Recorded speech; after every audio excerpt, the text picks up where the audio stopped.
Hi, I'm Adam. And I'm Rob. And welcome to episode 31 of the Stream Bucket Podcast. How far we've come. Yes. What are we talking about on today's show, Adam? Well, this is our first of our non-spooky specials. I know, the spooky season is over. Are you happy coming back to the normal format? I am. Improv can be exhausting.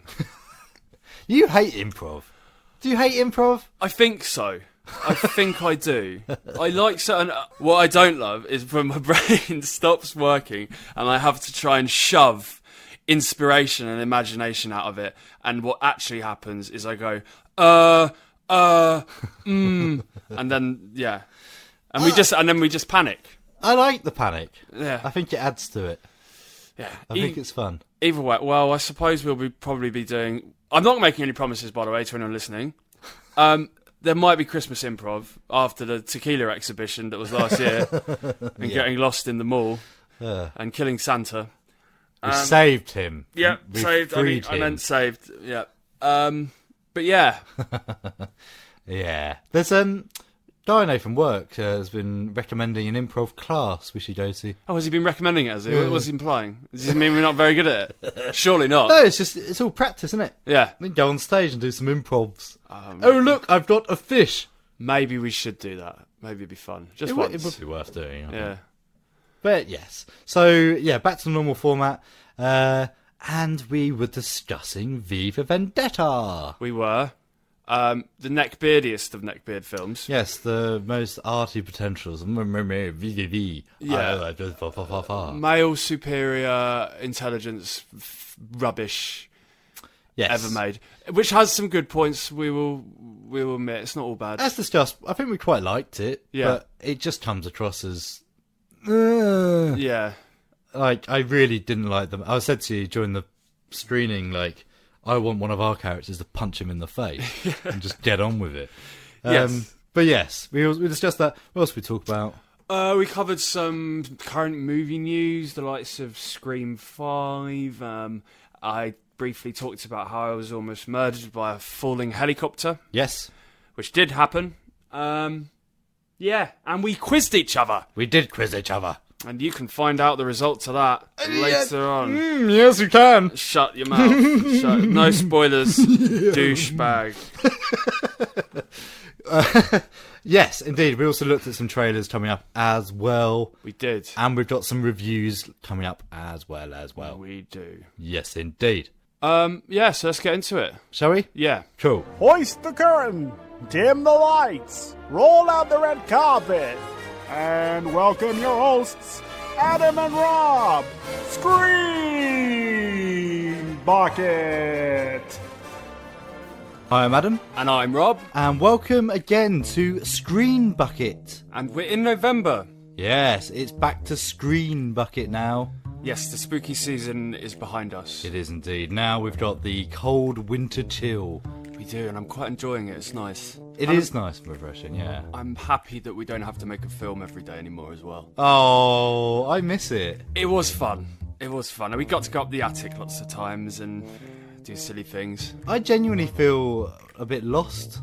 I've started playing video games again. And I've started watching TV. Ugh. I know. Ugh. Gross. There is a kind of feeling of we don't have anything to do. We're like normal people. Ish. Normies. Don't be a normo. No. Yeah.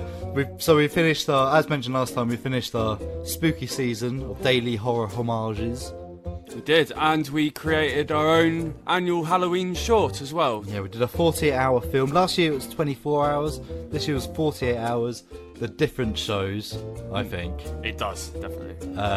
We released it on Halloween night. We actually, due to gremlins in the computer, it didn't actually go out on time as expected. It actually went out during the last Stream Bucket.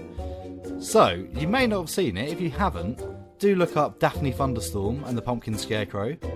Yes, starring Annie Knox and us. Yes, indeed. And Annie Knox will be joining us later in the show with a little interview segment. Yes. Ooh! We're interviewing an actress. She isn't just an actress, she's a writer and a filmmaker in her own right. And we give her a bit of a quiz on that. later on. Yeah, it's very nice. But apart from that, yes, what else have we got going on the show? Well, we've got the usual Fortnite Schmortnight. We're going to quiz each other. Quiz each We other? are going to quiz each other on our favourite movies. Do 10 questions each. What is your favourite movie, Adam? Well, you've teased me about it before. I don't know. I've got loads of favourites. Just pick one. Well... Just pick one. Pick one. Pick one. Pick one. What is my favourite? Oh my god!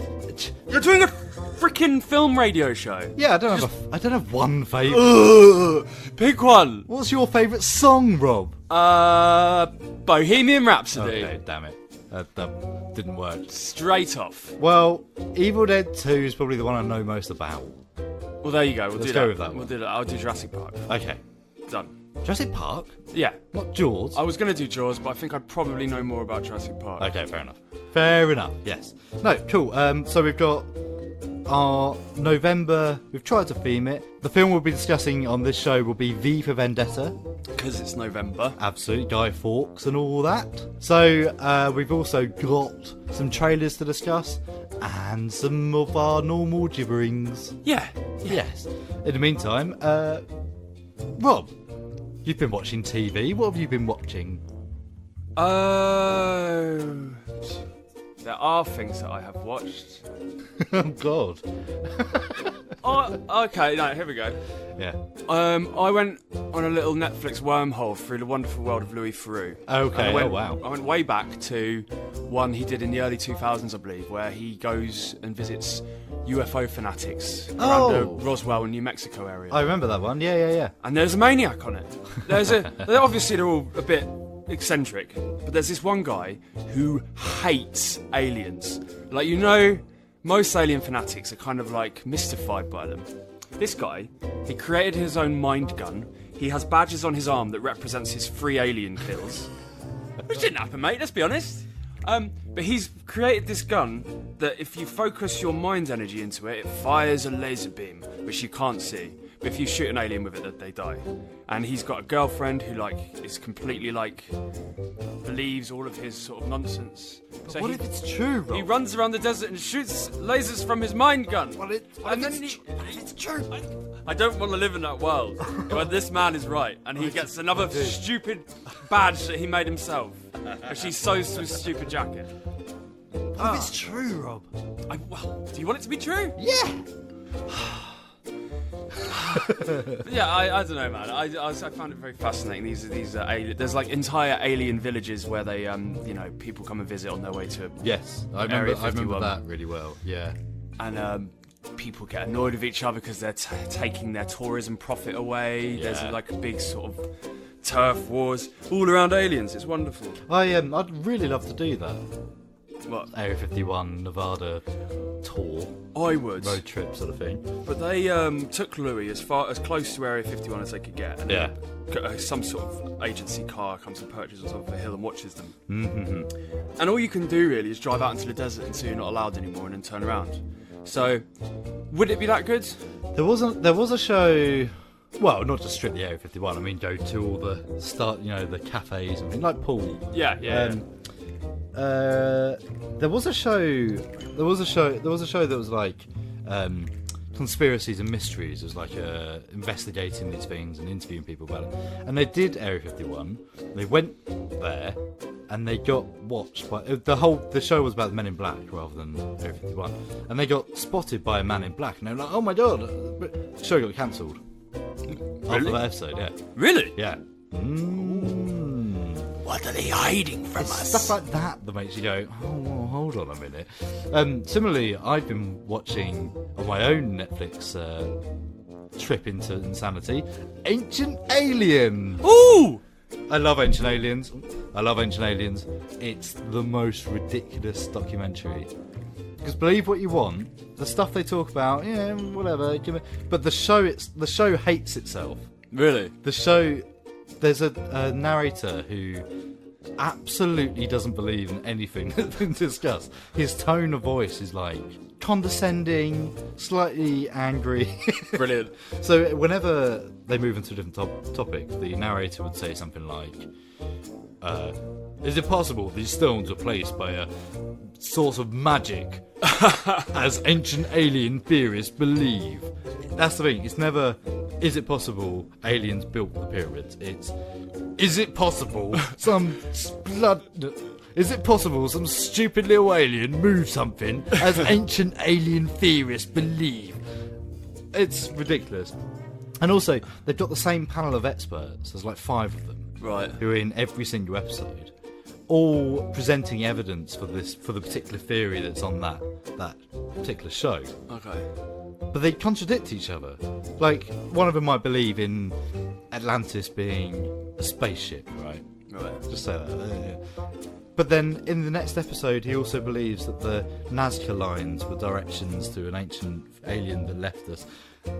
Surely, they're not both true. It doesn't... No. It would make more sense if there were different experts per show. And it sort of the whole thing is like, what? What are you talking about? It sounds like they needed to narrate the Sasquatch documentary we watched, where the apple gets eaten. Yeah. This sounds brilliant. Oh, I'll actually watch that. I love stuff like that. Some of it's quite good though. Like there was, Josh was teasing me about it because I was watching it while doing the washing up the other day. About Greek gods were aliens, right? Specifically Apollo, because Right. Apollo is referenced with the same name in different cultures. Okay. And how he said he was going to leave and go somewhere. He'd go to the north to train more people. And then the Norse. Oh! It's got to be true. Oh, they've got the same. Oh. And honestly, brilliant. Actually. I also watched the latest season of BoJack Horseman. Oh yeah. Which I can't talk about because it's the first of 2 halves of the final series, and it's all looking back at what's happened. Even the intro is now just a chronological list of all the things he's guilty of. And it's just these memories of them building up to them. Yeah. Oh boy, the first and last episode are horrific. Really? Yeah. Okay, quiet on the set. We premiere in 3, 2, 1. You're listening to Screen Bucket with Adam and Rob. There's a child whose life has changed in the last year. He's given up football because he can't see the ball too well. He can't cross the road alone because he can't be sure it's clear.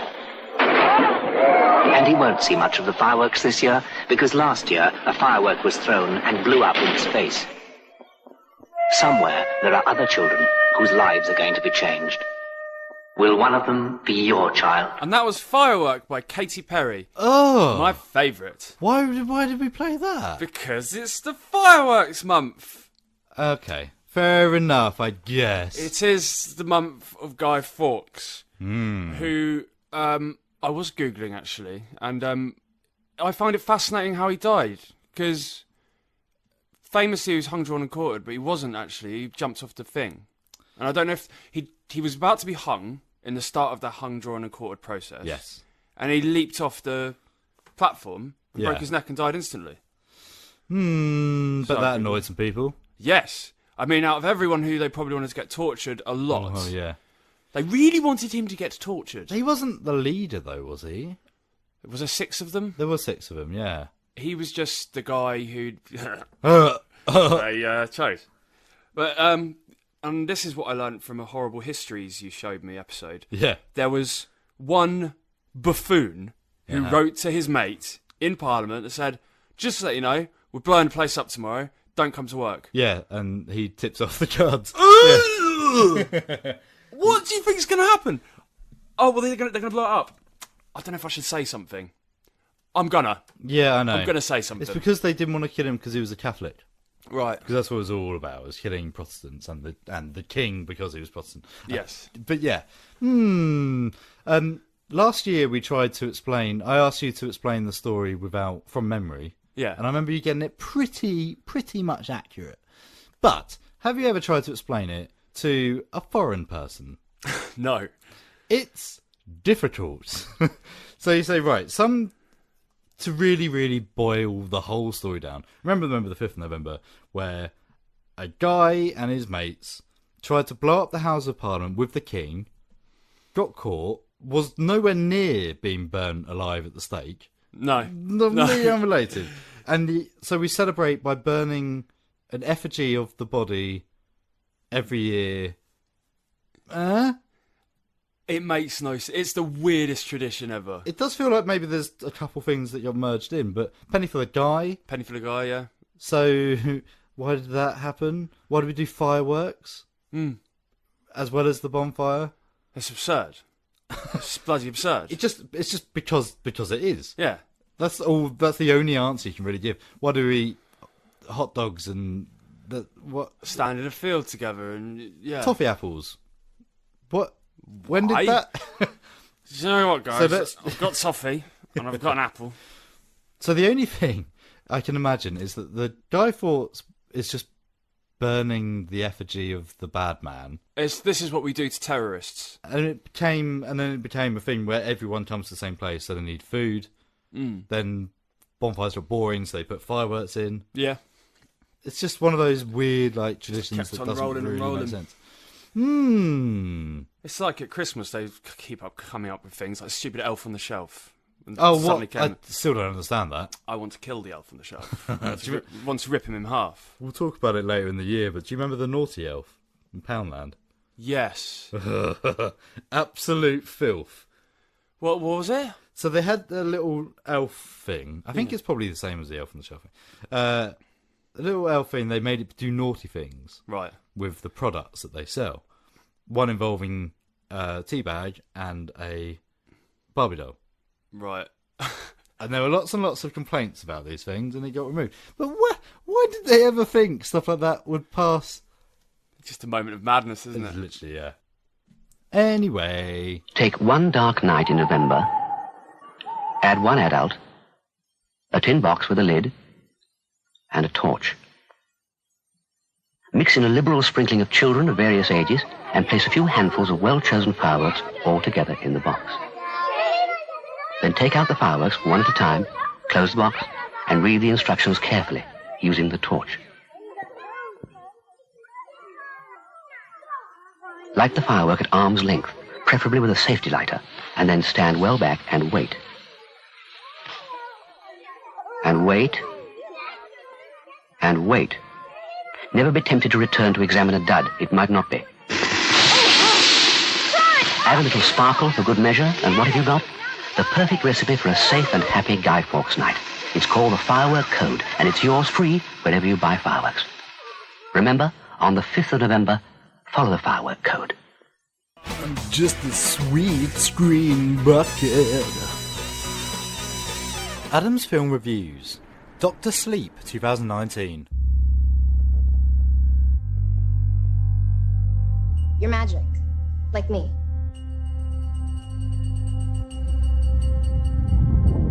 I need you to listen to me.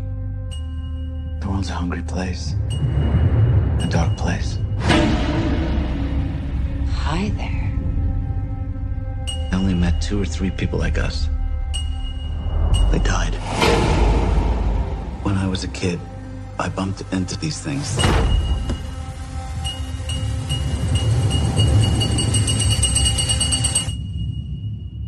I don't know about magic.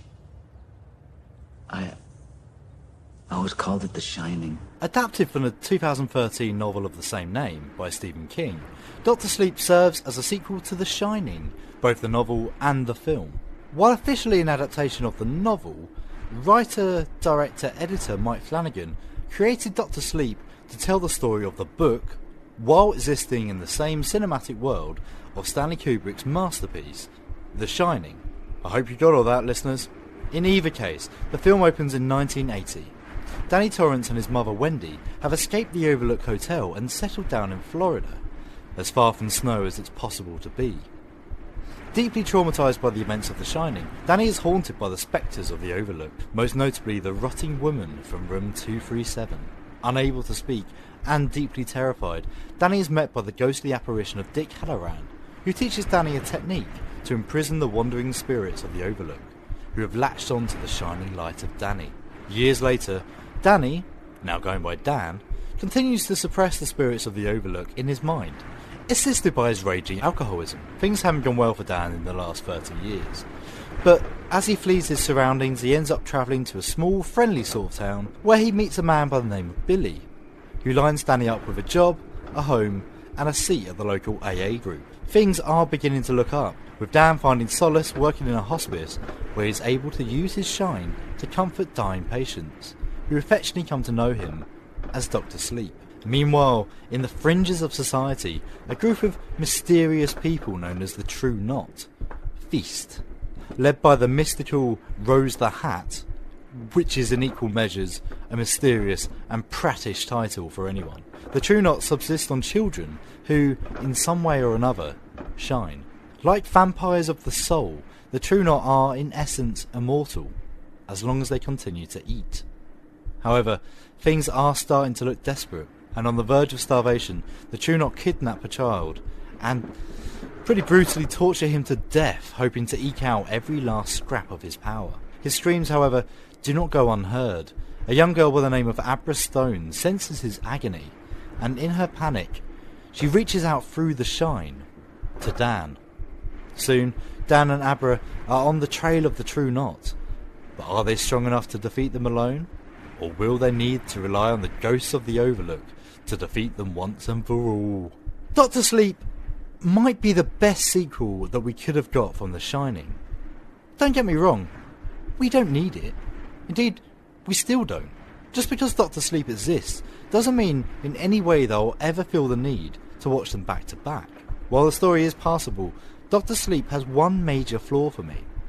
It demystifies The Shining. We didn't need to know what The Shining was. And yet, now, we know exactly what it is. It's sort of Jedi magic power time. In the same breath, it explains what was actually going on in the Kubrick classic, and kind of spoils it too. The True Knot, and specifically Rose the Hat, they kind of feel out of place. They feel and look like something that would have fallen out of a Neil Gaiman novel, and that's not for me. A vague pastiche of contemporary vampire legend and smarmy top hat wearing villains, I just couldn't care less about them, frankly. That said, Mike Flanagan has done a fantastic job of creating something that, while not needed, just works. Packed full of deliberate shot-for-shot callbacks to the original, echoes of dialogue, and some absolutely miraculous set reconstruction, Flanagan has captured the spirit of Kubrick's Shining without feeling all syrupy about it. Bit weird then that the actors taking the place of the original cast just feel like they're wearing cheap cosplay, but hey ho. I'd recommend Dr. Sleep, if only for the visuals and performances by Ewan McGregor, Rebecca Ferguson and Kylie Curran, who makes a fantastic debut as Abra Stone.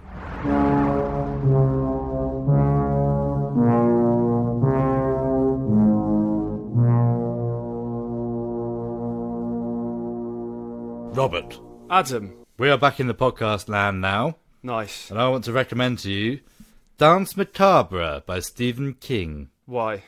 This is a non-fiction. Right. This is basically a very long essay about why horror films are awesome. Oh, okay, good. He references a lot of horror films. A lot of them you can find online, which is quite cool. I just saw a reference to The Changeling, Right. which is on Shudder right now. Yeah, it's really good, and it's kind of a flashback to kind of it's almost autobiographical how he dealt with horror as he was coming up. So the opening sentence is, "For me, the terror, the real terror, as opposed to whatever demons and boogies which might have been living in my own mind, began on an afternoon in October in 1957. Huh.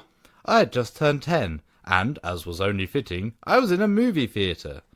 So basically, he was watching Earth versus the Flying Saucers. Nice. And it freaked him out. But he goes on to say how, he talks about how horror is the safety net of people who are genuinely terrified of the world, right, because they've got very powerful imaginations. Okay. So, if you're terrified of walking down the street because a tree might land on you, because you're imagining the tree landing on you, the safest place to be is in a cinema watching a horror film, which is scary, but controlled, and over there. Right. Happening to someone else. Yes. That's where it comes from. Right, okay, that's interesting. So stuff like that, which actually goes, okay. Yeah, it's just something. And I suppose he'd know, wouldn't he, Stephen King? Well, yeah. I really recommend this.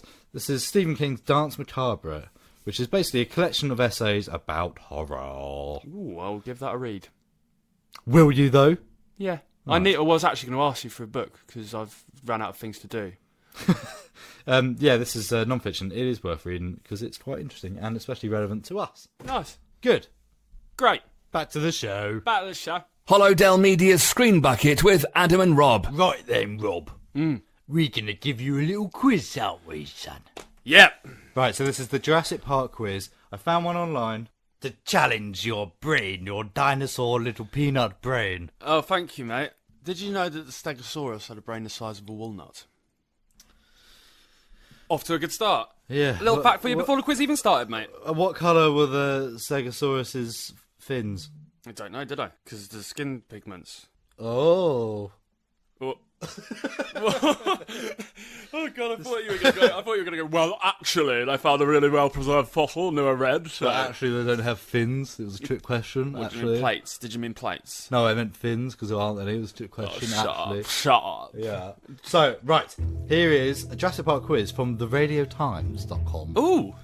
So, we know it's good. Go on. Hit me up. Right. First question. Yeah? Where is Jurassic Park set? Isla Nublar. There are multiple options here. Would you like me to give it to you as an option? Or... Well, tell me what the options are, yeah. Yeah, well, you got that one right. Okay. Who did Sir Richard Attenborough play in the film? John Hammond. Complete the line.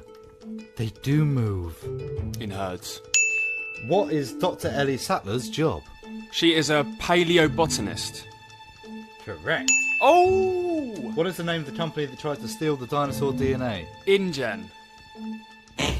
Oh, wait, give me the options, I have a right to know the options. I have a right to know the options! Right, the options are Syngen, Yeah. InGen, Aperture, and Biosyn.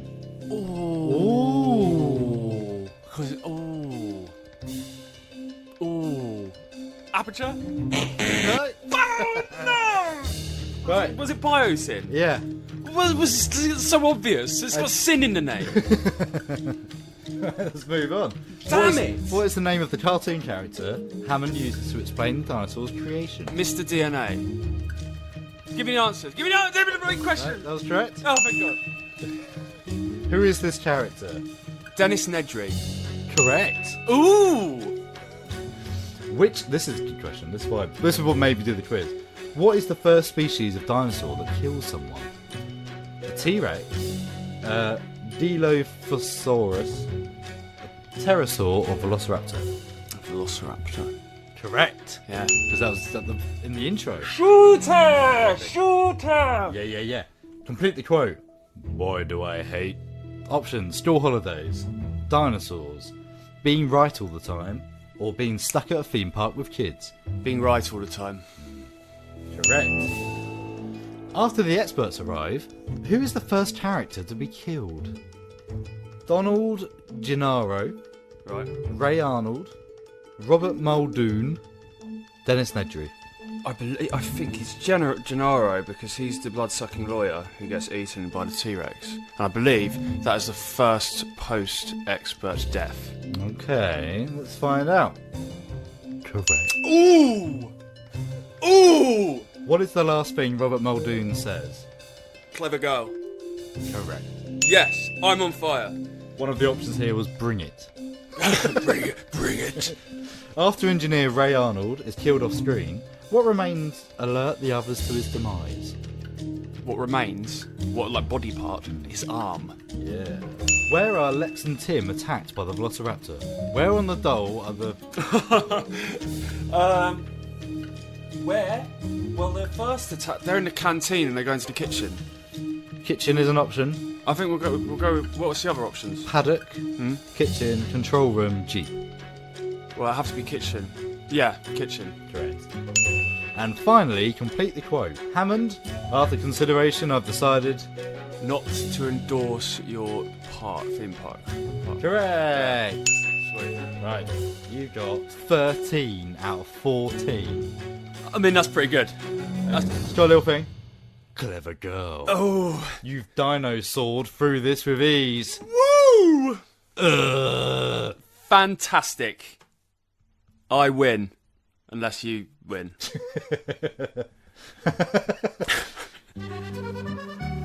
Oh, mademoiselle, would you like to have a film discussion? Oh, yes, monsieur. I'd love to have an in-depth film discussion with you, like I do on Screen Bucket. And that was Evie Reborn by Dario Marianelli? Don't look at me. From the soundtrack of V for Vendetta, which is our chosen film today. Ooh! V for Vendetta. I remember watching it years ago. So do I. And I remember it being a lot more cool with younger eyes. Yes. So V for Vendetta was a comic book adaptation before that became normal. Came out in 2005. Originally, it was supposed to be released on the 400th anniversary of Guy Fawkes. Was that 400 years ago? But then it got delayed and it got pushed back to the following March. Yeah. That's ages ago. That is ages ago. Well, they're still harping on about it. Because there's a rhyme. Remember the 5th of November. Everyone needs a rhyme. And in fact, that's how we open V for Vendetta. It is how we open with that. What's the cast? We've got Hugo Weaving, we've got Natalie Portman, we've got Stephen Fry in a rare movie role. Yeah. And every British bad guy caricature ever. Yeah, I mean, you got John Hurt in the main villain role. Sort of like almost reprising his 1984 kind of role, just flipping it slightly. We've also got Roger Allam playing a sort of Fox News TV presenter man who, as soon as he came on the screen, we both went, ooh! Yeah. Oh, we like him. He's in my favourite role, oddly enough, of him is Speed Racer, but we'll talk about that another time. Have you seen Speed Racer? No, I haven't. Oh, it's very good. I just think of him as the thick of it. Yeah. He plays a sort of bumbling... What do you mean I can't wear a tie? bumbling conservative guy. Yes, but, yeah. So, Hugo Weaving plays the main role of V, a Guy Fawkes mask wearing badass. Yes, like a vigilante who's fed up with the state of the country and its government. Yes, very wordy man. Yes. So Hugo Weaving never shows his face in the film. No. It's always behind the mask. Because the character of V isn't really supposed to be a person. It's an idea. He's personifying an idea. We are all him. Which is why Anonymous and other activist things have used that visual identity, that mask. We are many, we are against the mighty, absolutely. and so forth. Yeah. So, Rob, what happened in V for Vendetta? So, Evie is having a little walk, and she, I think the baddies are called Fingers. Strangely enough, were they called Fingermen? Fingermen. Yes. You don't want to be called that, no. I don't think. Anyway. They're the secret police of the fascist government that's taken over. Yes, and she's cornered in an alleyway. They're about to be nasty to her. Oh, yeah. And shockingly so, yeah. Yeah. And then V comes along and saves the day, and then he says a load of V's in one sentence. Voila! In view, a humble vaudevillian veteran, cast vicariously as both victim and villain by the vicissitudes of fate. This visage, no mere veneer of vanity, is a vestige of the vox populi, now vacant, vanished. However, this valorous visitation of a bygone vexation stands vivified, and has vowed to vanquish these venal and virulent vermin, vanguarding vice and vouchsafing the violently vicious and voracious violation of volition. And already you're kind of like, the eyes start to roll. And you kind of understand why neckbeard culture has also taken in V with open arms as well, because it's a pretentious, superior man using his big, fat, intelligent words to woo the lady who's just been attacked after saving her life. It's so... The lady who incidentally we keep cutting back to, and she's like, what? Yeah. What are you talking about? Hell, you stop using saying vicarious vision of the... Yeah, so they... the reason she gets torn in the first place is because there's a curfew on. We're living in the London in the near future-ish, where a neo-fascist sort of very, very heavily Nazi Germany inspired. Power has taken over, much like 1984. And there's even references to George Orwell's 1984. In the background of that scene, you've got a sign up that says, strength through unity, unity through faith. So it's faith-powered, isn't it? It's a more Christian... It's definitely Christian, because they kind of reference it throughout the film. I think when one of the news things at the start, there's homosexuality is banned, Yes. Muslim people They not reference allowed. Muslims, homosexuality, art... Yeah. They've restricted all of this stuff that it doesn't fit in with their vision. I read that so it's very heavily Nazi Germany. The reason why it's Muslim rather than Jew is because they were trying to shift it towards modern day politics. At the time this film came out in 2005, War on Terror was big. That was kind of the reference there. Right. But yes, let's carry on from there. So V blows up the Old Bailey, and he, like some sort of weirdo, he conducts the thing. Yes. And then he says he broadcasts to the world later on in the day. He sort of breaks into the TV station and broadcasts to the world. In 1 year, you're all going to march on Parliament. Yeah. And so he does it at the stroke of midnight on the 5th of November. He blows up the Old Bailey and then announces the 5th of... Remember the 5th of November, this time next year we march on Parliament. Yes. So naturally, the baddies are freaking out at that. Yeah. And immediately, Evie, Natalie Portman's character, becomes sort of public enemy number 2 to V. Yes. She doesn't last long with being free after that point. The CCTV cameras pick her up.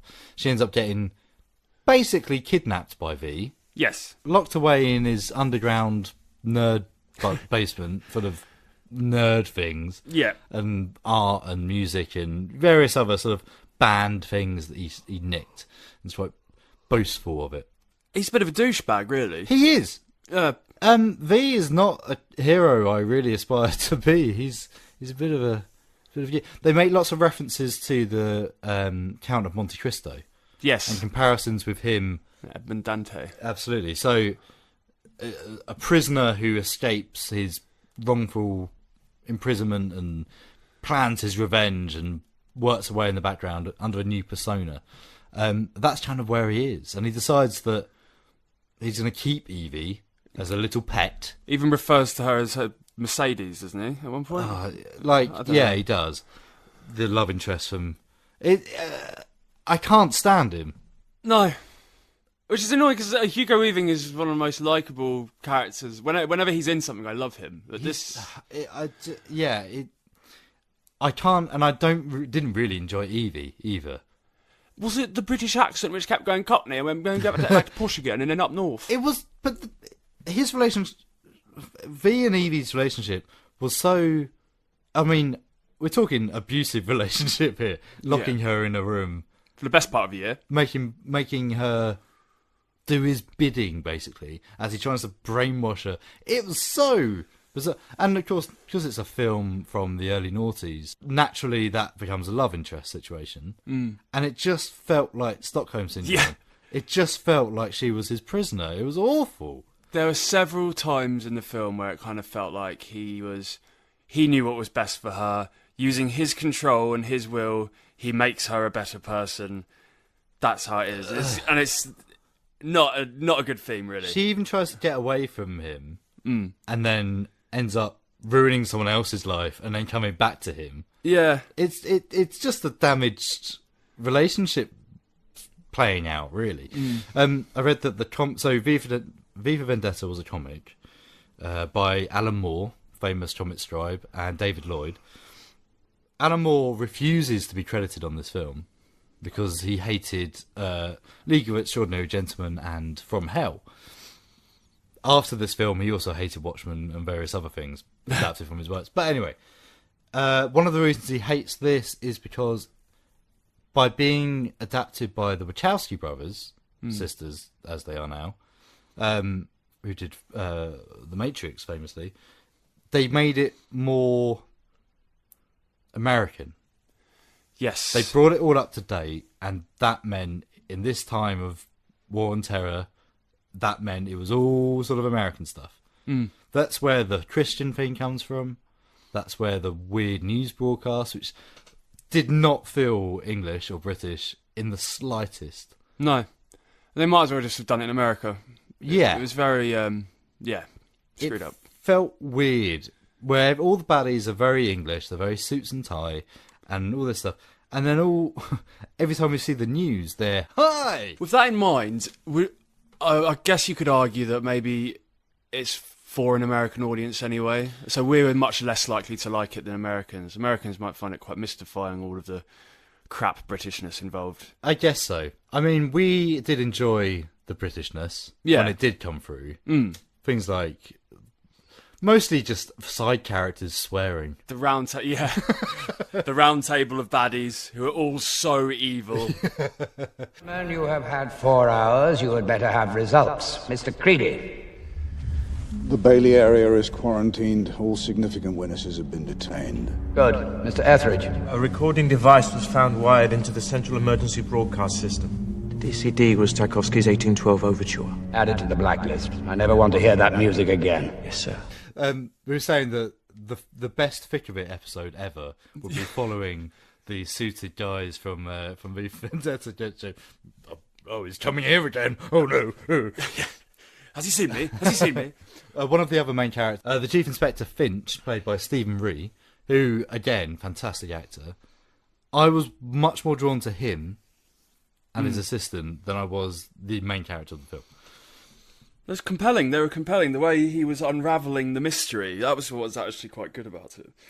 Yeah. Although, as you pointed out, he when he solves it, he has this monologue that's sort of explains the convoluted plans of V. Oh, it was all connected.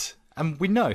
we know. Watch it said, he says it was all connected, and then there's a flashback going through the film. There was no twist. No. There was no complicated storyline. It just showed the events of the film that happened. Yeah. So you don't get the right to do one of those things if we don't need to work it out. It felt like it was trying to be smarter than it needed to be. Exactly. Give the impression as well. Yeah. It just lacked something, and of course it is older now. It is coming up to 15 years old. It's noughties dated. It's noughties dated, yes, and it's very simplistic in its black or white morality. I think there's 2 things that it absolutely has going for it. The Houses of Parliament blowing up looks awesome. Yeah, I think most of the effects look really good, actually. Except for the knives. That was uncomfortable and embarrassing. But most importantly, and I think everyone will agree, the best thing about V for Vendetta is that Sasquatch is in it. Yeah. Without a shadow of a doubt. Yeah. Our little friendly mascot Sasquatch was in V for Vendetta. So we're watching it, and it comes to a bit where Stephen Fry's character, he's the TV presenter, he does a comic sketch of John Hurt's character being chased around in a stupid sort of Benny Hill theme. Yeah. And as the cheerleaders are running around and people are being chased, out of nowhere, Sasquatch, Sasquatch, runs out. Looks identical. Yeah, and we're both watching both at the same time. Sasquatch! Yeah, that was magical. A magical moment. It made the film for me. Well, there was something else, didn't it? I liked the voices. Oh, blimey! I can't repeat some of it because most of them were swear words. Oh. Fiddlesticks. On that note, I don't think V for Vendetta makes it into our Hollydale Media Hall of Fame. No, I don't think so. But it's not that bad, I suppose. It's definitely one of those films that a certain type of person owned and talked about back then, and now probably it's the same type of people. Yeah, I mean V. Throughout it, you can just dub over him, just going, "No, mummy, I've got all this stuff, and I want to show it off." I know what women really need. Yeah. They need to be shaped and moulded by me. Now look here, Evie. This is how you make a sandwich. It's for your own good. Oh, I hated him. And there's one bit I won't talk about. There's one bit that just made me go, well, I hate him. I want him to die. He's awful character.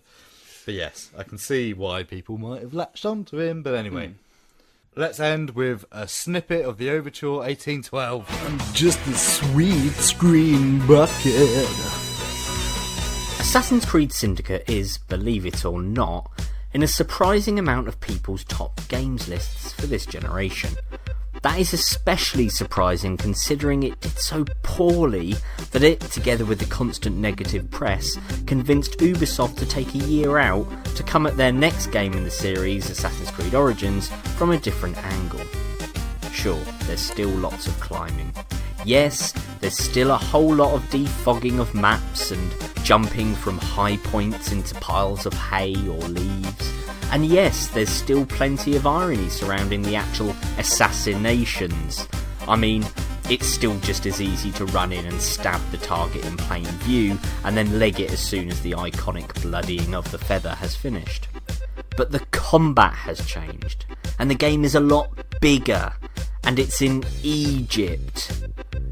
I decided to tackle the next two titles in my previously mentioned Games of the Generation series back to back to see just how much change there was between the two games, and well, it turns out there wasn't a lot. And that's not a bad thing by any means. I actually found myself quite enjoying Syndicate by the end, and Origins was a really pleasant jaunt through Egypt where I did a fair amount of learning on the way. Plus there is quite a cool bit toward the end which gave me a bit of a history-gasm. The story is strong in both games. Do I think they needed to change the Assassin's Creed series? Yes, I do. Do I think they changed it enough? No, I don't. Thing is, Syndicate is a good game. It wasn't going to blow you away, but I think the only reason it performed so badly was because of Assassin's Creed fatigue. Origin is also a good game. It does initially feel different to the rest of the series, but after a few hours, you end up back into the same routine. You meet someone, they ask you to kill someone, you go kill them, you come back, and they thank you, and you move on to the next. Rinse and repeat. And that is my biggest problem with the Assassin's Creed series in general. It's still just the same game every time. There was all this talk of big changes to the series, but really, fundamentally, you're still doing the same thing every game, but in a different setting. The only real major difference between the two games is the length and size of Origins. Some people would say that is a good thing. I say that is a bad thing. It's overwhelming. By the end, I had barely defogged half the map. And talking of endings, well, I honestly have never known a game to have as many endings as Origins. I had no complaints about Syndicate, it ended just right, but Origins keeps building and building to an end that never seems to come. Then it does come and it's like, is that it? Oh, and as I've already mentioned, the combat has changed, I will give it that. It's kind of like Dark Souls meets Rise Son of Rome, but in all honesty, after a while, I found the same animations just repeating again and again. There's nothing groundbreaking about it like so many have claimed. Would I recommend either of these games? I'd probably recommend both of them, to be honest. Syndicate more so though. Do they deserve to be in a list of games of the generation? Not mine. But I can understand why somebody would include it if they're into that kind of thing.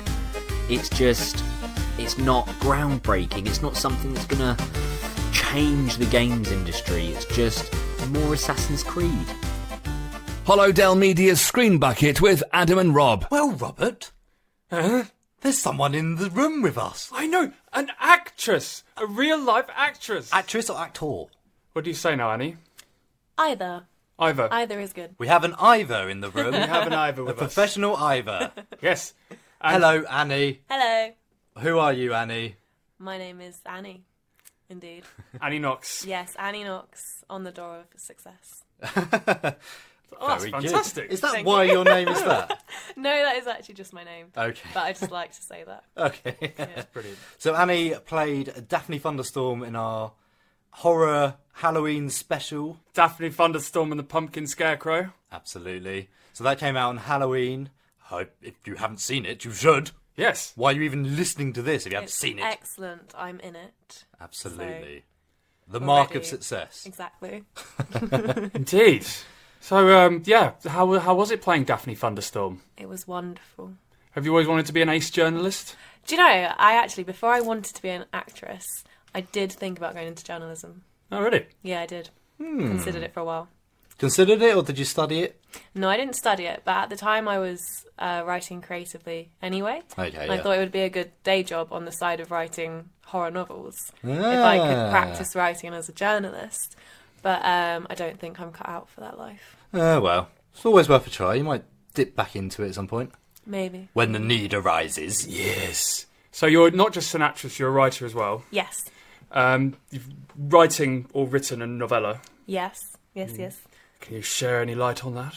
Yes, so my first novella, which will hopefully get accepted by someone somewhere in the world at some point soon, has so far been rejected 29 times by my count. 29? 29, so it's a bit of a record. But basically, it's based on a nightmare I had when I was like 6 or 7, where in the dream, I fell through my bathtub and woke up in this strange land in this house that was filled with vines that tried to eat me and my friends. Okay. Awesome. Yeah. And then when I got older, I was like, I could make this into a cool story about drugs. And then so was born my novella. Amazing. Yes. So how long ago did you start working on it? I think I first must have written it up when I was 11 or 12 or something like that into a short story. And then like every 2 years since then, I've rewritten it into some form, and then this year I kind of sat down and I was like, this is actually quite a good book now. Okay, cool. So yeah, hopefully. Oh, that's really cool. So it's a novella now. Yes. Would you consider making it into a film? I would love to make it into a film actually, because I think there's lots of it that could look really cool on a screen. If it was filmed right, it would have to be quite trippy in some points, quite abstract. That's quite really a lot of special effects. Yeah. Lots of special effects. So vines moving and stop motion sort of things. There's vines moving. There's a scene with a huge fire. There's all these weird creatures in the woods that are kind of like shadows. So I'd need lots of puppetry, maybe. Oh, that's cool. Terry Gilliam-esque Fear and Loathing. Oh, yeah. Vibe going on there. There is a scene where the characters all first take this drug called Dimension, which is the title of the novella. And they all start to see weird stuff. Like this one character laughs, and the laugh becomes a physical thing that like clogs up his throat and then falls out into his lap. Oh! So I'd need to find a way to like show that on screen, but it could look really cool. It could look really cool. Yeah, that's definitely Terry Gilliam sort of vibe, isn't it? Are you familiar with Terry Gilliam? No. Okay, so like Time Bandits, Fear and Loathing in Las Vegas. Yes. Yeah.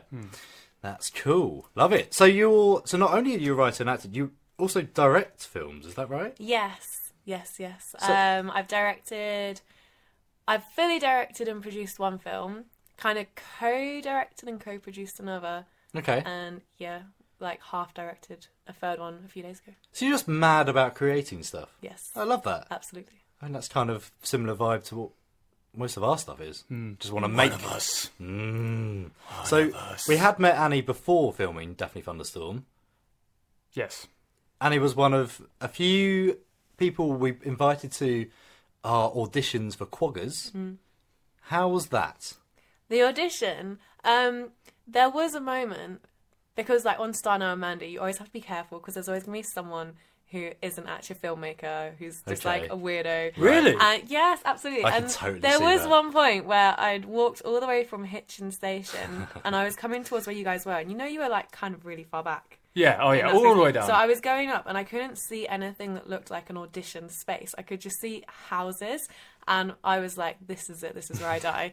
But then luckily it wasn't. I saw all the weird signs you posted. Absolutely. Yeah. So we were in the industrial estate in Hitchin, and you do go through a housing estate. Yeah, that's what you mean. Yeah. So I was semi-convinced that this was my time. We did wonder that when we were setting up. I remember that. Yeah, and we did have an actress who never showed up, and we kind Maybe of that's theorised. why. Yeah, we thought that the actor who came before her got her on the way. Yeah, So that's a whole other story that we can't. He wasn't a a person you want to be left alone with, was he? No. It's actually funny that you say that, because I did have a film idea that came out of you guys not casting me. Oh, awkward. Yeah. Whereby an actress would go after an actress who got a role she wanted and then take the role from her in a nasty way. Wow. So she could murder the actress who was actually picked. Yeah. I mean, that was an idea I had. Oh, God. But I obviously didn't do it. Just an idea. You kept your original actress, so she didn't. It never happened. She's still alive. Yeah, exactly. Well, we haven't seen her in a while. That's true. Do you want to be in Quaggers? Still too late to reshoot. I say pulling my hair out. Oh, no, that's cool. So you didn't just go for Quaggers. You went for a few films at the same time. Yes. So what else did you have at the time? So I auditioned for a film called Frank, which I was cast in after another actress dropped out. So I wasn't the first choice, but I hope this actress is okay, whatever happened, but I'm very, very glad that now it sounds bad. Now it sounds bad. Oh, I hope she's okay. Down that well. I was very lucky to have got the role, though, because it eventually led to 4 other film roles through contacts cool. I had on that film. Oh, that's really cool. Yeah. Was it the same producer or same director or something? No, so my co-star, Adrian, who is the editor who has edited my first film. He's actually one of my absolute best friends now. I'm so glad I got to meet him. He got me a role in a film up in Yorkshire where I played this kind of seductive spy. And then the DOP from that cast me in his film. Oh, that's cool. And then from that, another cast member kind of just went on. That is what it's all about. We've said a few times before, doing Quaggers, doing the whole audition process, we've met so many people. Even just talking about the film in the pub, people have come out and said, "Oh, I do film stuff." And you're like, yeah. Oh, yeah. Okay, that's really cool. It's funny, when you start just doing things, I think things gravitate towards you. Yeah. You meet like-minded people and networking begins. Yeah, I think that's the key to sort of... Because film's the most collaborative art form. It's the only one where you need other people, really. Yeah. I mean, you could do it on your own, but it'd be rubbish. But yeah, I think that's the one where people need other people and they will throw themselves at you. One of our runners on our first shoot day was a writer-director. They just wanted to meet other people, so they came, did an unpaid running gig. I wouldn't do that. No. I don't know why, I think that sounds awful. But yeah. Knackering. How much can you talk about the vagina film? A little bit. I'm allowed to say some stuff. Okay, does the vagina film give it away? Me saying the vagina film? No, the title of it is The Quest for the Quantum Vagina. Yes. So that already gives it away a little bit. Okay. To be fair. So what can you tell us? So, how much of the synopsis can I tell you? It's basically... It is about a quantum vagina. If you've ever seen the movie Teeth... Right. It's a similar concept. I won't give the plot away, but it's a similar concept, except with a portal to another world instead of dental stuff. Doesn't quantum mean the smallest possible... Yeah, there's a lot of physics involved. Okay, cool. It's quite interesting. When you watch it, there's a lot of philosophy. Sounds almost Lovecraftian as well, this... dimensional vagina. There is a hint of Lovecraftian to it. That's cool. So what are you doing on that one? I was the lead actress. Okay, wonderful. It should be out soonish. Okay. We will 100% be watching that. No chance we won't be. Absolutely. So we're coming to the end of our slot. Is there anything else you want to promote? Where can people find you? You can find me on Google. Okay. There you go. Instagram. Follow me on Instagram. I'm really cool, I promise. Yes, so they can find you at Annie Knox. That's it. Cool. KNOX. That's the one. Lovely stuff. Okay, well, see you soon. Yes. Yeah. Good reconnecting. Thank you for having me. Yeah, thank you very much for coming on, Annie. Oh, hello. Buenas noches,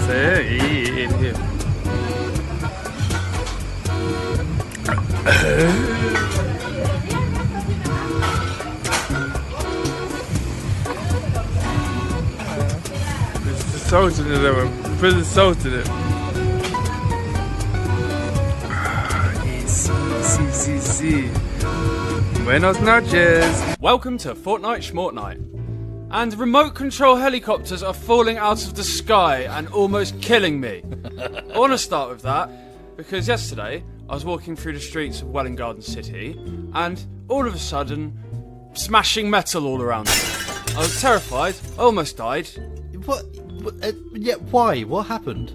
I was walking down the street and right next to me, metal started shattering and bursting. And I eventually realised that I think someone had hurled a remote control helicopter and the control off of a bridge or something like that. And the control as well? Yeah, the control was there as well. Oh, so okay. it wasn't like... I don't think it was flying and plummeted. I assumed that an enraged parent had enough of their child's bullcrap and just decided to hurl it. It was terrifying. That's really bad. Yeah, it was horrible. And it landed in the road where there were cars driving and stuff. Like I was on the pavement next to it. And the control... Maybe it came out of a box or something. Maybe. But there's no need. It was huge, like you say. It was big. Yeah, there's just no need for it. So, thanks, Welwyn. Did you hang around to see if anyone came running? I basically did this horrible meerkat twitch of absolute fear and shuddered for a while and then kept walking. And if anyone saw it, I would have thought it was the most manly thing ever. Oh, I bet, yeah. Yeah. Look at that manly man. Yeah. Twitching with manly rage. It was so horrible. Yeah, moving on. Yes. I initially sighed at this news, but now I've kind of warmed up to the idea. Scream 5. Yes. So, on November the 7th, Deadline confirmed that Scream 5 is now in the works at Spyglass. Spyglass has got a hold of the Dimension library after joining forces with Lantern Entertainment. At this point in time, we know nothing. We don't know if Kevin Williamson will be back. We don't know if Nev Campbell, Courtney Cox or David Arquette will be returning. We know nothing. So what I'd ask you, Adam, is, where does it go from here? Stop doing things bad. I know. Scream's always been a commentary on the horror genre itself, a pastiche. But is there anything... What is horror at the moment? Well... Horror's a lot at the moment. It's not one specific thing. It's definitely more diverse than before. I think Wes Craven, when he did Scream, he was doing that off the back of a history of reinventing horror. So Nightmare on Elm Street arguably was just a response to things like Halloween and Friday the 13th, which were both themselves rip-offs, but they launched the 70s and 80s brand of horror, the slasher films. Scream was a response to that, and in itself inspired the 90s and noughties I know what horror. you did last summer, etc. Yeah, the teenage horror genre, basically. Yeah. What's the point of 5?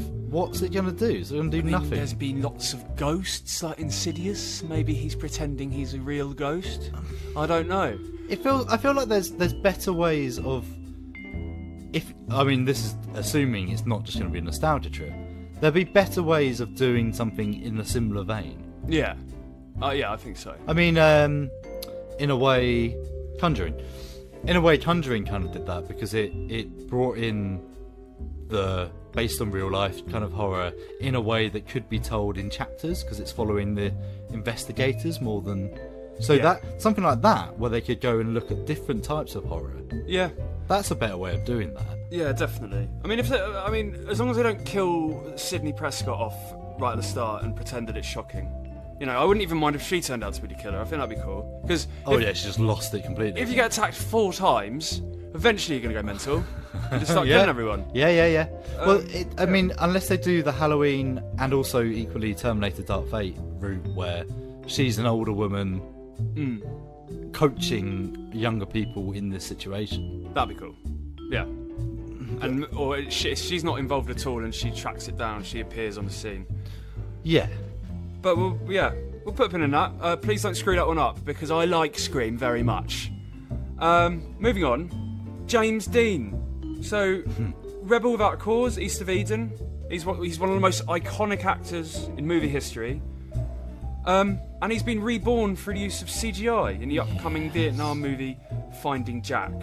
Co-director Anton Ernst told that this makes me a bit sick. Yeah. Right.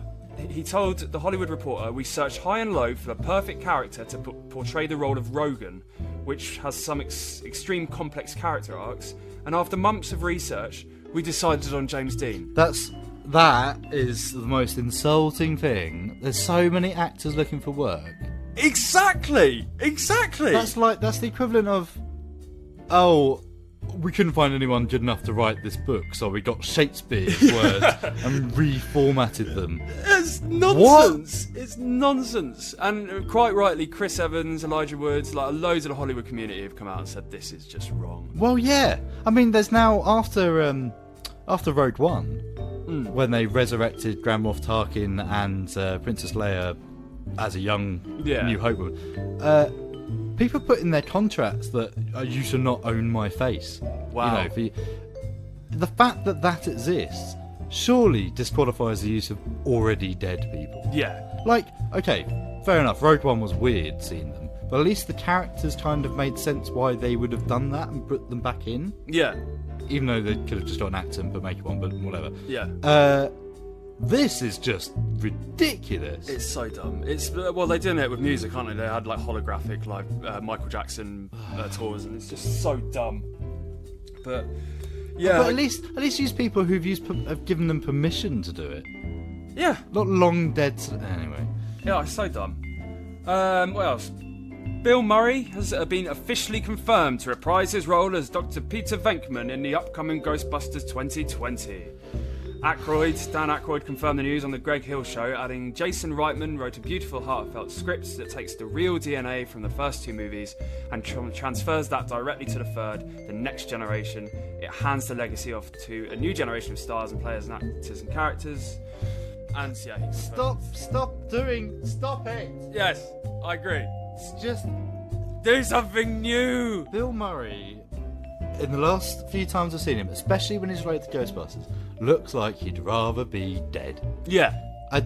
You have watched the 2016 one, haven't you? I tried. I lasted 25 minutes. Did you see him in it? No. Okay. Did you just phone it in? Yeah. Oh, totally. Yeah. He did not want to be there. He barely acts. He looks miserable. He looks like the zombie from Zombieland. Brilliant. He didn't want to be in Ghostbusters 2, let alone... I don't have a problem with them keeping Ghostbusters alive. Whatever, it's a fun concept, but I mean, don't just try and shove it out the door in any way you can. They're doing it just to wipe the people's mouths clean, aren't they? Yeah. They're trying to make the last Ghostbusters film not the one everyone hated. Yes. But at the same time, just stop it. I agree. Carrie Fisher's brother Todd has revealed that the original plan for the end of the current trilogy was to have Princess Leia realise her full potential. Ooh. She was going to be the big payoff for the final film. She was going to be the last Jedi, so to speak. Now this is interesting because it means the writers had something planned. Yeah, which goes against everything I believed before. Yeah. Because, yeah, I understood that they didn't have a clue what was going on. That's why the last trilogy's been a mess. Yeah. Interesting. And it's a good idea. Unless they just had that in reserve. Because it does make sense, because she did show some quite magical powers. The space float. That kind of makes sense if they're building her up. Yeah, that would have been good. That would have worked. So, yeah, it's a shame. Yeah, that is a shame. So instead they're going to mash out loads. I did see another headline related to Star Wars where the crew were shaken by a scene from the new film. Yeah, a sunset scene or something. What could that mean? We'll see. And finally, Bruce Campbell has become the latest actor to share his 2 cents on Martin Scorsese's criticism of the MCU.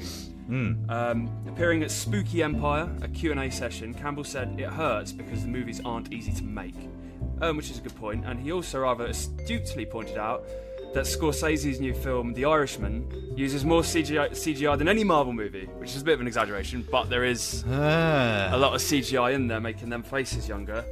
Boom roasted. But here's the kicker. Yeah, every single bit of every movie is bull plops. There's just good bull plops, bad bull plops, and some boring bull plops. It's all as fake as you can get. Yeah, you're right. Yeah, I mean, when it comes down to just base storytelling, I think that's probably what he meant, rather than the use of CGI. Do you reckon? I think so. Because CGI is just a tool.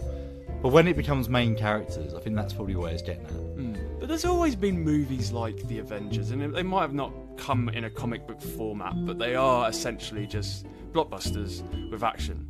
There's nothing wrong with them. No, I think it's the fact that so much film resource gets used up by comic book films. Yeah, that's probably where it's getting at. Yeah, and in that respect, he's right. As a filmmaker, it's probably quite difficult to get something out if it isn't. And do you reckon anyone's asked Martin Scorsese to make a Marvel film? No. Because can you imagine? It would be very gritty, wouldn't it? It'd have some interesting music in it, at least. You'd have Joe Pesci playing Magneto, beating someone to death with a metal pole. Yeah, Leonardo DiCaprio would be eating some livers or something. Yeah. I suppose Joker, to be fair, Joker was very Scorsese. Yeah, it's definitely the most Scorsesian of the lot. So, more like that. Yeah, interesting. No, that's your lot, mate. Cool. Well, there we go. Let's go straight into Everlong by the Foo Fighters then. Yay! Which was in Wolf of Wall Street. Scorsese. Nice. Okay, places, people, it's showtime! Does anyone know the motivation of my character? That's how I got the role in Jurassic Park. Before that, I was in a shampoo commercial. What? No sugar! I want sugar! Okay, quiet on the set. We premiere in 3, 2, 1. You're listening to Screen Bucket with Adam and Rob. Adam, it is time for your quizzy. Yay! Quiz. Right. Quiz. Quiz. Evil Dead 2. Yes. Your favourite movie? Well, one of your favourite movies. Yes. Okay, we're gonna see. I got 13 out of 14 for JP. Let's see if you can. JP. Are you best friends? Yeah, me and JP over there. JP. Yeah. Me and JP are gonna eat a bag of KP. Yeah. And then we're gonna go to BP for some snacks. Yeah, and let's go. But first, let's go to ED 2. Oh, nice. EDII. EDII. All right. Question 1. Okay. According to the Zvda commentary, when the cast returned to the cabin to shoot a sequel, what state did they find it to be in? It had burned down, it was full of horse manure, it had vanished without a trace. Burned down, I think. It was full of horse manure. Oh. I didn't know that. That's not about the film, is it? No. Carry on. What is the name of the professor who owns the cabin Ash is staying in? Professor Raymond Noby, Professor Shemp, or Professor Ted Raimi? Noby. Noby's cabin. Correct.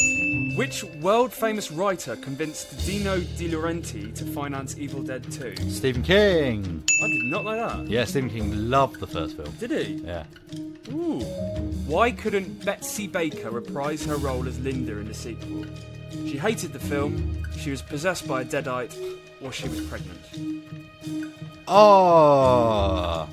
Do you know, I think she hated it, but she also might have been pregnant. That's tricky. I'm going to go that she was pregnant. You're correct. Ah, good. Well done. I think she hated the filmmakers, not the film.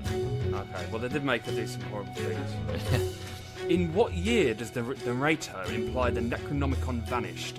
1300 AD, 1987 AD, or 666 BC? 1300 AD. That's got to be right.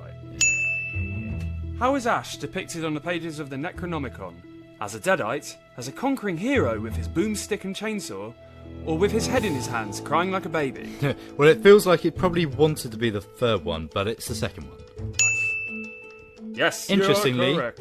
His trousers were the wrong colour. Were they? What colour were they? They were white, I believe, and of course he had dark...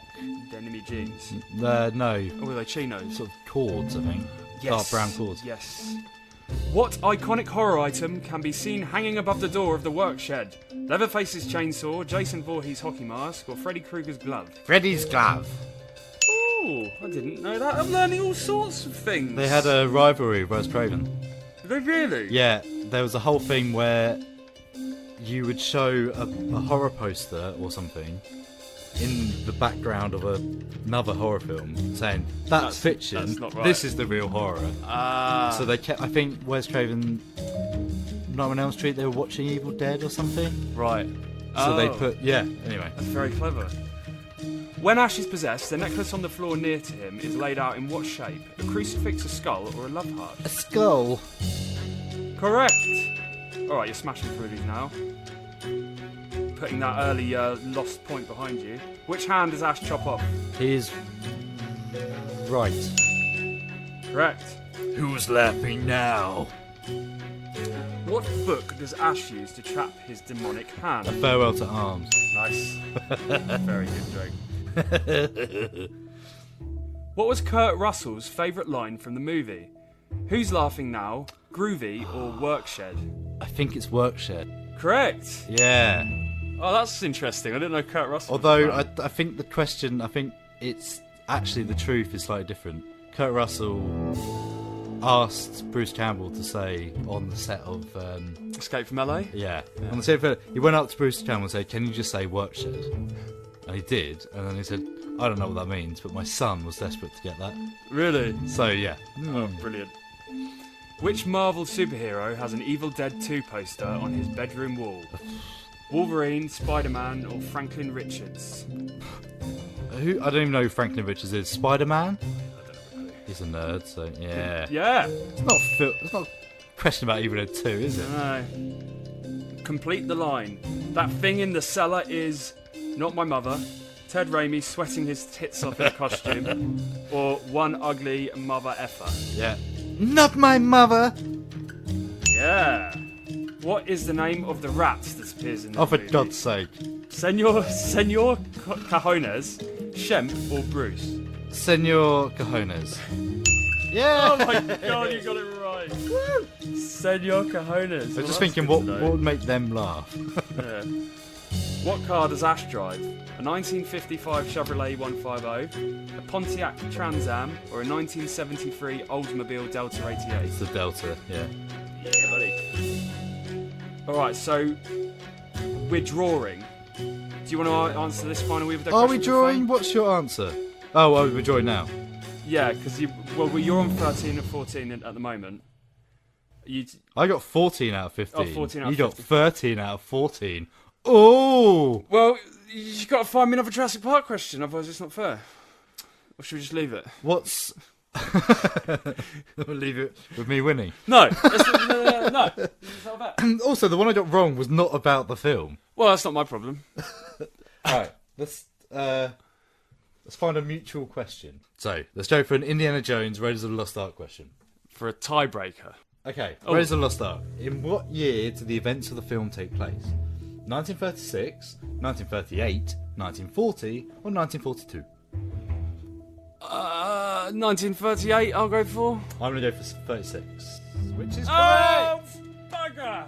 Woohoo! No! No! Should we do best of three? Yeah, if you want.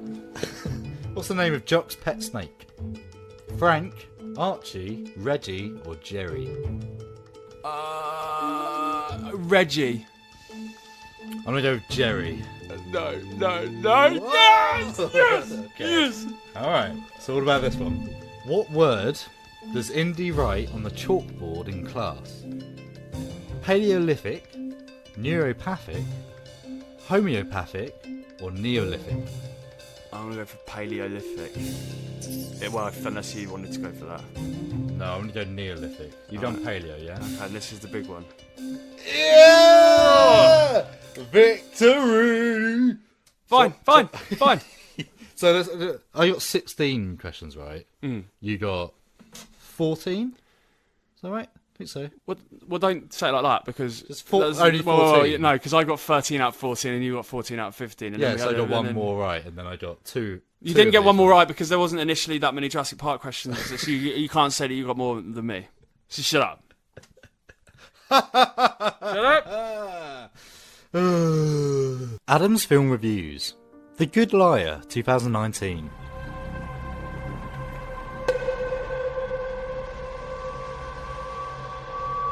So tell me, have you done this a lot? Met people on the computer service? Don't you find it's always the same? You mean the anticipation followed by the letdown? But I tell myself, brace up. This time it will be different. Which is why I must now confess to you a deception on my part. My name is in fact not Brian, it's Roy. To the future. How much do you think she's worth? Nearly £3 million. You're going to take the lot? You bloody bet I'm going to take it all. Is that your grandson? It's too soon to be getting so close to him. I've grown very fond of you. Do you know who you are? You're the only person on this planet who makes me feel that I'm not alone. I know things about you. Who you really are. You don't want to do this, Roy. It's the game. It's the adrenaline rush.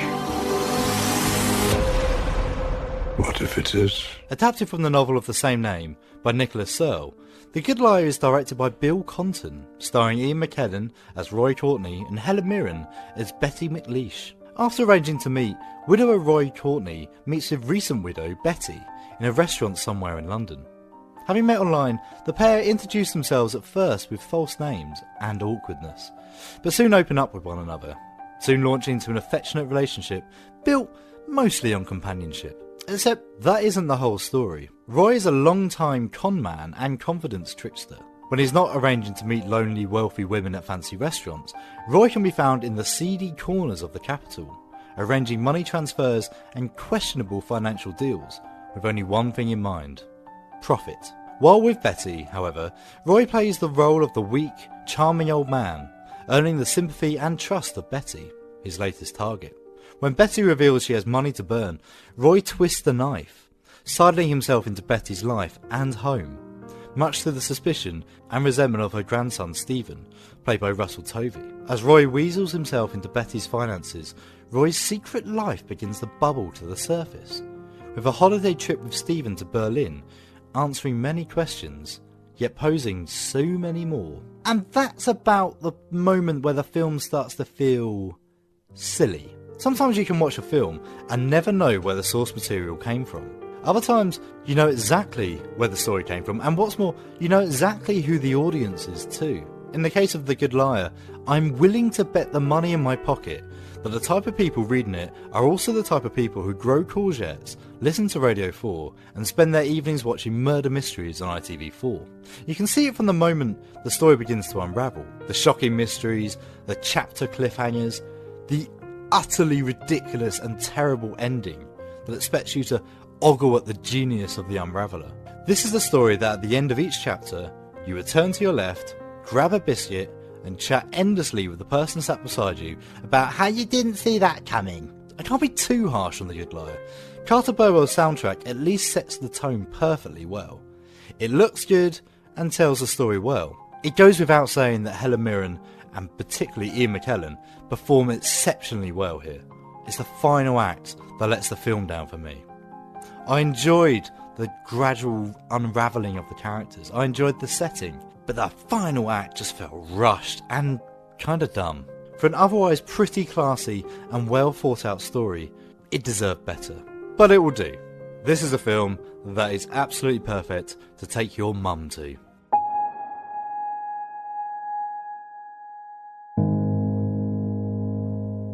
And that was the theme from The Good Liar by Carter Burwell. Nice. A man who's done lots of my favourite tracks.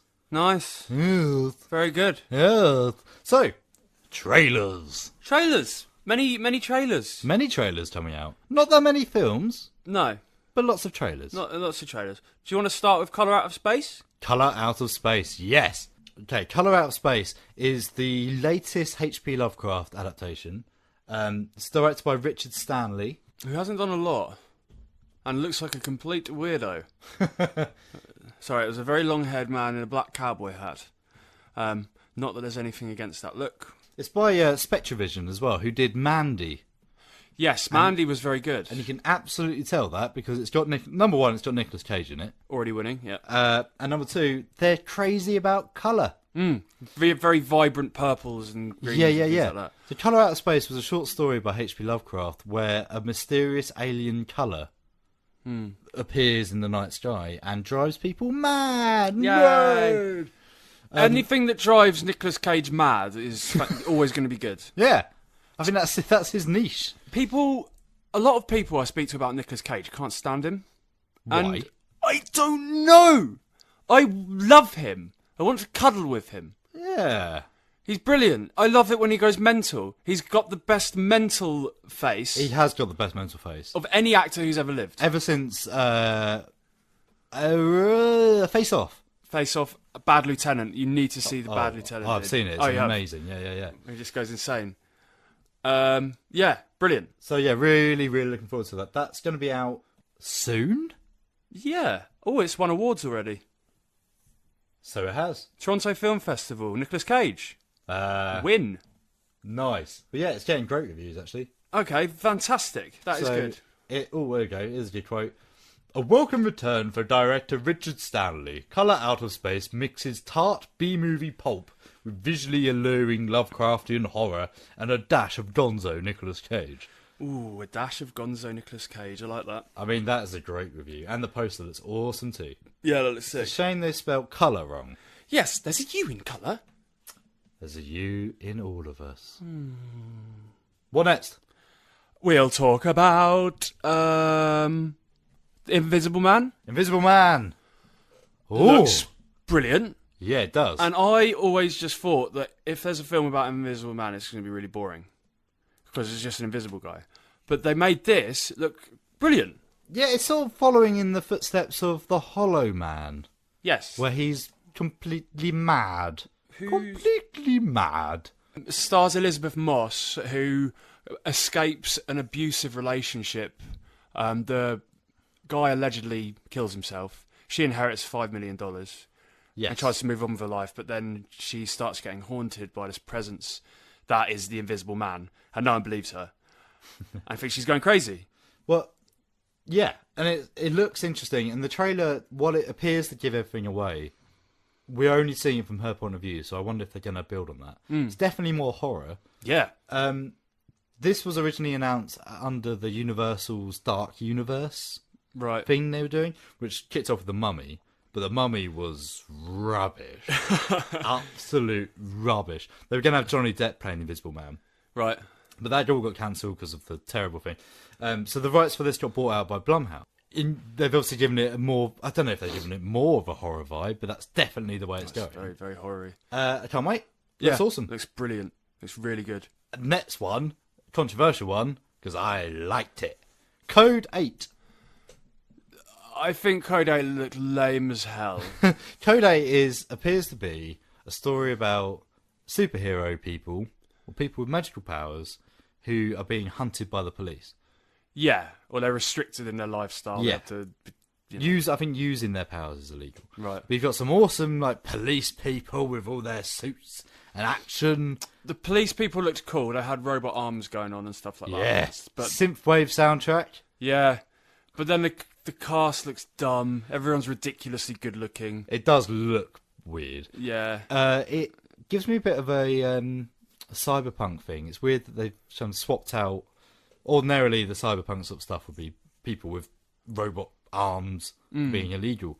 But this seems to have swapped that out with superpowers. So, yeah, I'm looking forward to that. I'm not going to watch it. It looks awesome. There's absolutely no chance. It's got robot things flying about. Look at you. Like a cat and a ball of yarn when it comes to robots. What else have we watched? So, The Grudge. Yeah. Maybe pointless. John Cho. I like John Cho because of Harold and Kumar. He's investigating a house, and it's a grudge house, and the grudgy little children come and go.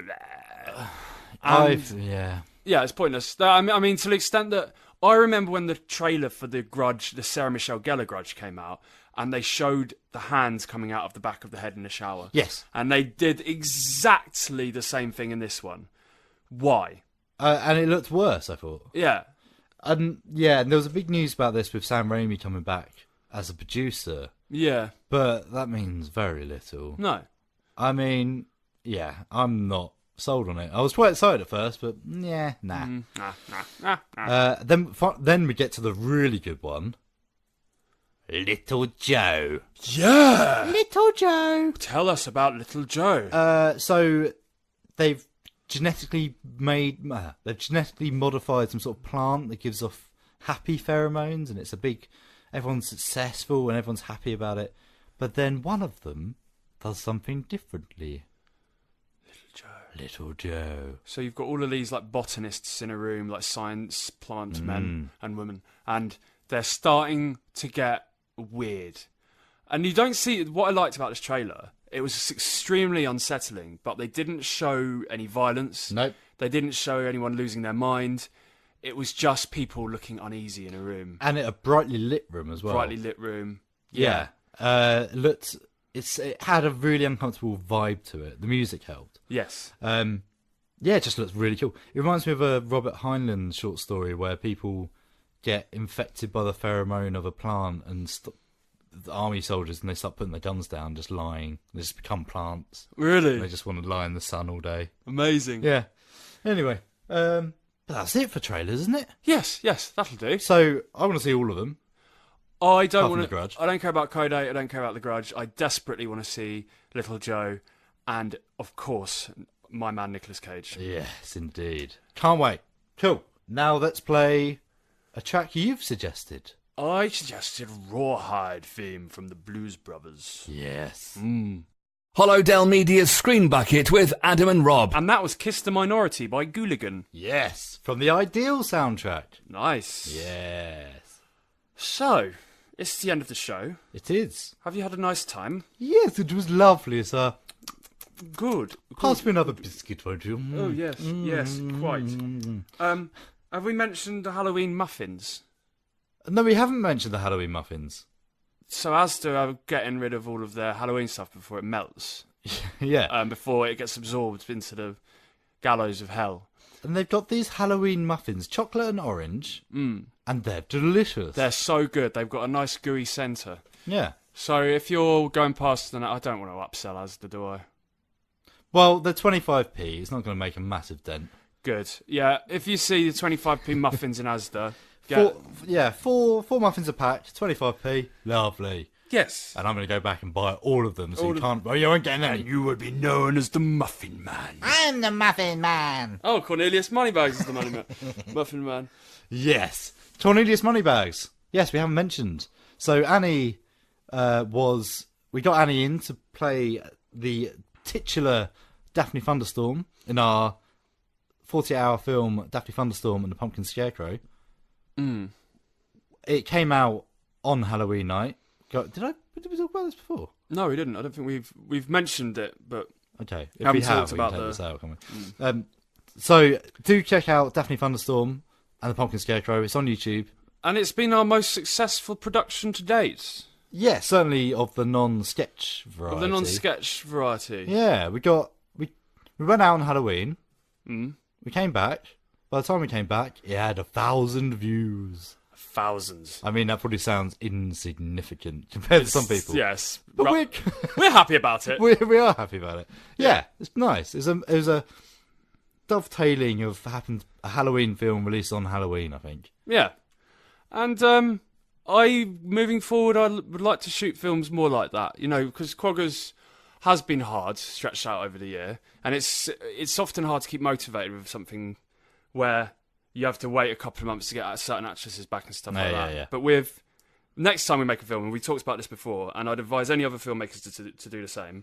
If you're going to film something that's going to take a while to do, just book 2 weeks off and get it all done. Yes, indeed. Just do it. But I think between larger projects, it is worth doing smaller things. We obviously did 31 smaller things. Yes. Or 32 of the last month. But now when Quaggers is done, that's when we're going to probably do our... As discussed, 12 films in 12 months, which will be shot like Daphne Thunderstorm. Yes. 40-hour films, done and dusted. Yep. In and out. Move on. Just yeah, exactly. And that's the point. Get it out there, and then bubble back into the recesses and bring something out. And just keep pushing content, really. Never stop. Never stop. Never stop. And it shouldn't knacker us out too much, because it's only one weekend. Yeah. And some of them would probably be less than that. So, yes. Now then, we started doing it before we had our summer break, but then things took over because of certain events and certain timings we wanted to keep. Now we've covered October and we've covered November. We've got a bit of a gap between now and Christmas of films to talk about. So, I'm going to do it this time. I'm going to choose a book. Oh! And you're going to tell me to stop, and that will be our film. Okay. Choose this one. Alright, cool. So I've got here Midnight Riot by Ben Aronovich. Ben Aronovich. Midnight Riot. I've not read it yet, but it's been sat on my desk for ages. So you're going to pick a word, and the closest thing that's to, film-wise, we're going to watch that film. Yes. Okay. So we've got 2 of these before Christmas. Alright. So tell me when to stop. Stop. Okay. Tell me when to stop. Stop. Stopped and close, but I'm going to go breath. Breath. Ooh. Breath. Breathing. Air. Air. Do you want to do another one? No, breath's fine. Alright. What film? I shall surprise you. But I don't like your surprises. What was the last result we did? You got one. You got oil. Oh, and we watched did. Mad Max 2. Okay, so that was good. Yeah. All right, sweet. You were very unhappy about that as well. Oil? What you want to do? There will be blood. And then, to be fair, Mad Max 2 was an inspired choice. So I have faith in you. And that's where Cornelius Moneybags came from. True. There you go.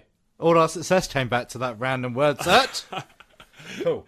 Okay, yeah. So you can find us on Instagram at Holodell Media.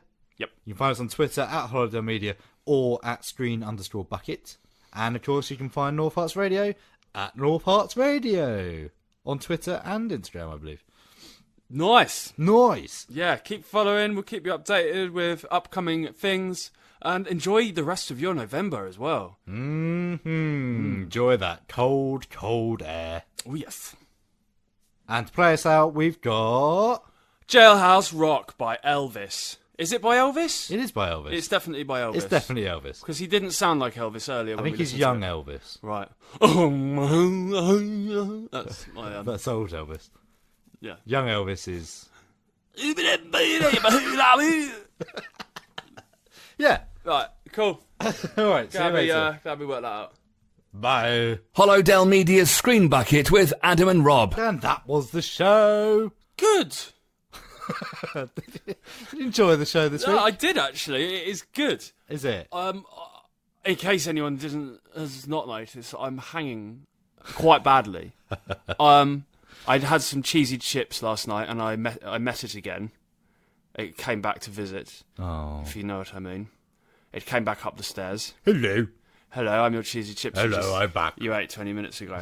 Fancy seeing you here. Oh dear. And it hasn't been a struggle, but my brain's not working properly.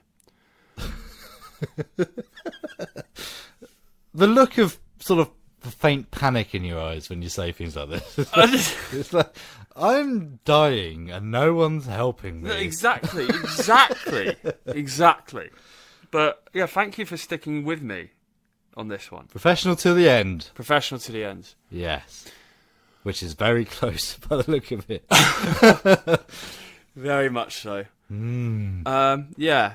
Shall we say our farewells? We should. Where can they find us, Rob? If you go to Twitter, you can go at screen_bucket. Well done. And North Herts Radio. Yes. At North Herts Radio. Yes. On Instagram, you can follow Holodell Media. And Screen Bucket. No, not Screen Bucket. No, just Holodell Media. Just Holodell Media. Yeah. I got it right because I corrected myself first. Ha! And, follow us as well. We're on there. Actually, don't follow me because... No, shut up. You can also find us on Patreon. Yeah! www.patreon.com/Holodell Media. If you like what we do consider signing up and helping us out. We're not asking for much, but everything we do get does go straight back into making these productions. Yes. And we would be eternally grateful. Definitely. And just for the price of a cup of coffee, you can really help little filmmakers achieve their dreams. Indeed. And you get a signed postcard for that, don't you? You do. for the time being. Don't know how long it will last, but yes, you will get a signed postcard. Yes. And you can see anything we've been up to on our YouTube and Instagram channels as well. Yes. So you can see where the money's actually going. Indeed. Cool. So, yes, with that, we'll see you in a fortnight. Yes, good day. Good day, sir.